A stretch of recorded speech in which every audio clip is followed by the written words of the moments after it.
Hi friends, আজ আমি এসেছি বনলতা ইউটিউব চ্যানেলের পক্ষ থেকে মালিক বশীকরণ। কারণ বশীকরণ তো বিভিন্ন ধরনের আছে। মালিক বশীকরণ, মালিককে বশীকরণ কীভাবে করা যায়? কারণ আপনি কাজ করছেন, সঠিক মজুরি দিচ্ছেন না, তাই জন্য মালিককে বসে রাখতে গেলে আপনাকে কি প্রয়োগ করতে হয় সেটি ভালো করে দেখুন। এই যে লতাটি দেখতে পাচ্ছেন পান পাতার মতন, এটা হচ্ছে মালিক বশীকরণ গাছ। কারণ কাজ করছেন, আপনার বেতন যেটা হয় সেটা ন্যায্য দিচ্ছে না, তার থেকে কম দিচ্ছে।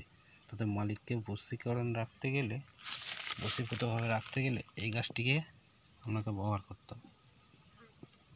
অমাবস্যায় কিংবা পূর্ণিমায় গাছটিকে তুলবেন, গাছের শিকটাকে তুলে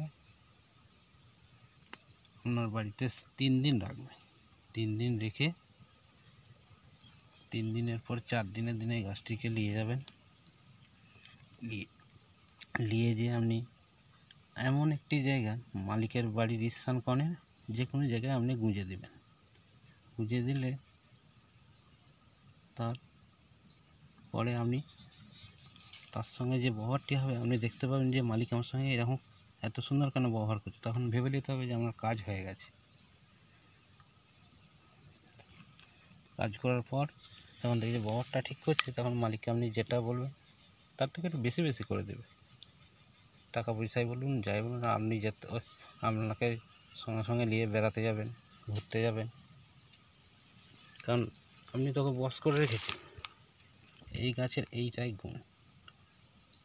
আপনি যখন বলবেন যে মালিক আমার কিছু টাকার দরকার, প্রয়োজন আছে, তা 500 খুলে 1000 দিবেন, তাহলে এই ধরনের গাছের টিপস আপনারা ব্যবস্থা সংযুক্ত করে রাখুন, ঠিক পেয়ে যাবেন। এটা হচ্ছে মালিক বশীকরণ গাছ। মালিককে বসে রাখতে গেলে এই গাছটিকে আপনাকে ব্যবস্থা করতে হবে। এই গাছটিকে দেখে রাখুন, অমাবস্যায় কিংবা পূর্ণিমায় গাছটা তুলবেন, তাহলেই কাজ মিটে যাবে।